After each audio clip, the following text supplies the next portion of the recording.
But the moment the fight goes long, oh, hang on a minute. 2v1 situation. That's a deadly catch as well. Around him before he uses the vengeance, but he will not be able to survive. So running away. Wow, he does. The push is all he needs. Gets caught one more time. Okay. Aran still with the reach. And he gets it with the push. Brings the flicker forward. Stunned up by Winnie with a crash course. A big flicker wasted from Rins. Winnie shoved back into Jin. No deadly catch. Fabian will save the Spear of Alpha for the turtle.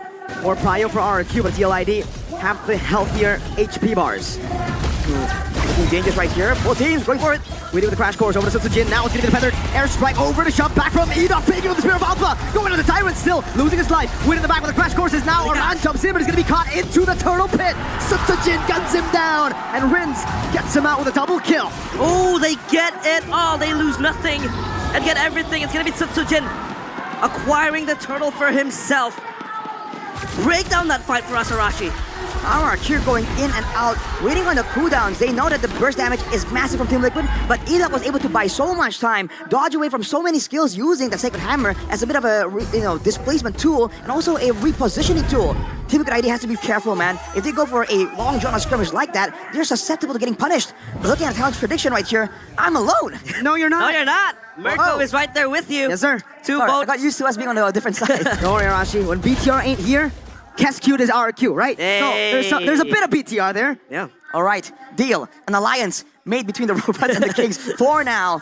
But let's see, man. An interesting portion right here is that EXP lane. Because Dyron, he didn't go for a Festival of Blood. He's going for the Wilderness Blessing. He wants to roam around there. He has the thrill to actually win out in the 1v1. So he's actually matching up to Aran right here. Not really getting bullied.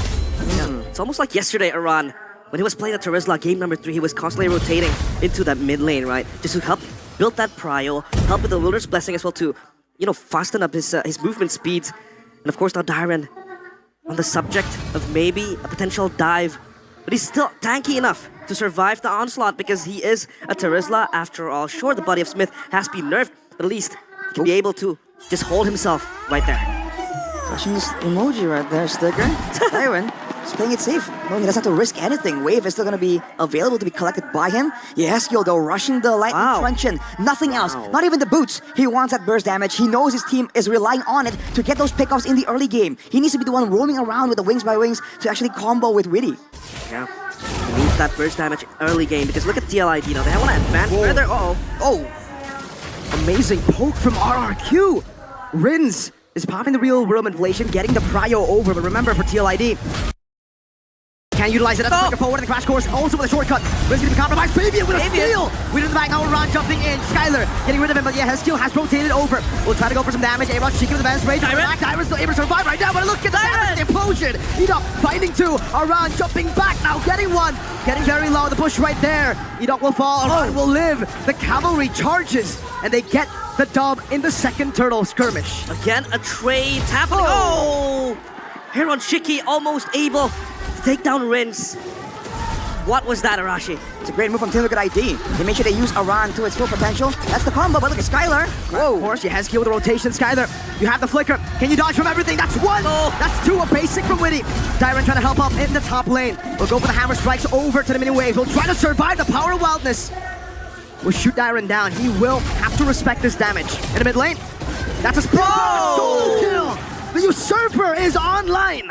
This mid game is disgusting, man. The sustain, the damage, all these fighters for Team Liquid ID and all the long-range burst damage is really allowing them to really threaten RRQ. Even when they're playing safe, it's never really that safe. The fact that the Vengeance is also on Aran, he can just go in the back, and even if he gets taken out eventually, Skylar's gonna lose so much HP beating on him. And we've seen yesterday, Aran actually goes for the blade armor afterwards. So Skylar's gonna lose a lot of HP, and Rins is gonna be zoned out because Aran's gonna run straight at him, kind of negating his effect in those big team fights, when the Yeve, in theory, should be able to actually spam out more DPS. Now he has the Thunder Belt ready, of course.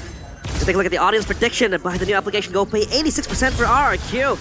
Of course, the trust of the civilians of the kingdom still stands tall, unearthed on the kingdom, but Fabian. Whoa, very brave to go in onto Enoch, but that will give them a lot of advantage. That's Enoch forced to back away. But the airstrike over the Rins. Very, very low. Entropy forward. The snipe that from Skylar. Skylar Aran trying to pinch him down with an Amir's passion, unable to find it. Now Dyron will peel. That's a strong down, but it will not connect. Aran caught. That's a turtle taken down by Fabian. Meanwhile, Winnie, that pops in the shortcut. Fabian pops into that shortcut. Winnie will lose his life. Enoch, Implosion, finding Winnie. Fabian is slicing through the Kings like they are nothing. Enoch down, Rins down. The two members who've been so reliable are now down, and Fabian wants to continue the battle. RRQ don't. The Crown Prince is still intact, but you can see the Usurper inching closer to the Revolution. Fabian again, just diving into the backline of RRQ Hoshi. All this pressure, man. 2,000 gold ahead. Even the mid turret. Team Liquid ID pulling off all the stops. They know they have the better early game, and they're just forcing RRQ into these brawls. But the fact that RRQ are able to find something small, very small wins in these fights, kind of keeping them from actually losing too far in gold. But 3K is definitely significant. And Team Liquid ID, they're not stopping here. They do have that shortcut by Chip, so they can keep forcing out these plays from RRQ. And despite the fact that they've been clumping up for the deadly catch, for all the AoE of RRQ, they've been coming out on top, showing again how much sustain is there. Because Riz has the glowing wand. That is the reduced amount that Team Liquid is using to sustain these fights. And Yaskill just rushed into the Divine Glaive as his second item. But number one was Lightning Truncheon, now it is the Divine Glaive. Talk to me about this item, Arashi. What is he trying to achieve? There's more burst damage, man. Farsa's base damage is already quite significant. So just trying to make sure that any magical defense gets negated will be good for them. But Edok, man, against Aran, it's so difficult to recontest and find anything. Looking at Aaron Shiki, he also has the BOD already completed. So if they really get low from the Farsa, the threat of the Renner's apathy coming in out of nowhere from the sidelines. We've seen a couple of close calls. RRQ definitely have that in the back of their mind. Also, was that a Malefic 4 as well from Aaron Shiki? Yep. Just to try to cut through the front lines of RRQ Hoshi. But then again, the way they spaced away, the subliminal amount of, ultimates that they can use to just push the players of TLID away is so significant. And now the Lord, he'll try to fight for this. But it's like only Fabian standing in the way of RRQ. They're blitzing the Lord. Witty with the crash course, now also the shortcut. Everybody piling in. Good deadly catch. The feather airstrike will snipe him down. Together with Witty. Die one of them. Oh, from Aaron Shiki. Able to find two. Now Rins is next in the chopping block, but Witty will respect it. The entropy backwards. Lord 1 taken by TLID. They enter the castle of the kingdom and they make it theirs. Having a party, feasting with the Lord, they get it for free.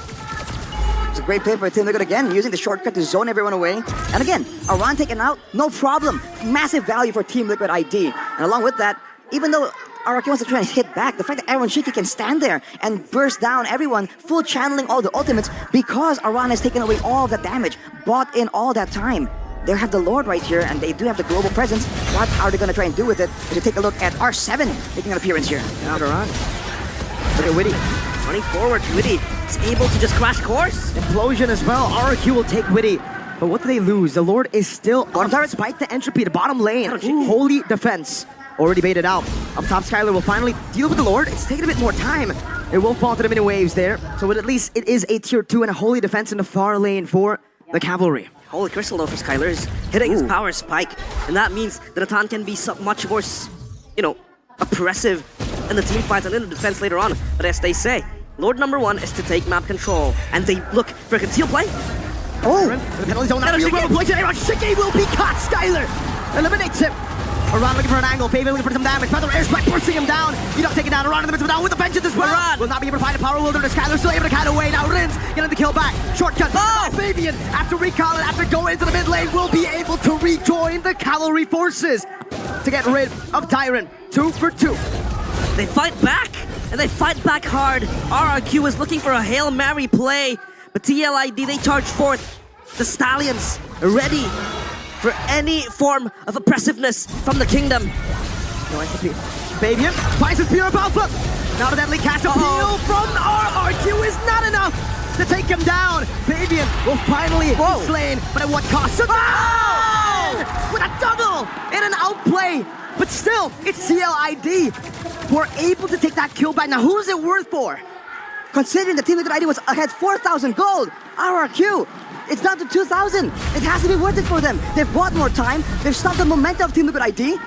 Man, Sutsujin, what is he made of? How do you find that moment there, walking through danger, just deleting Yaheskiel? Ice cold. Ice cold. The mercenary is here to back up the Crown Prince. Look at that damage.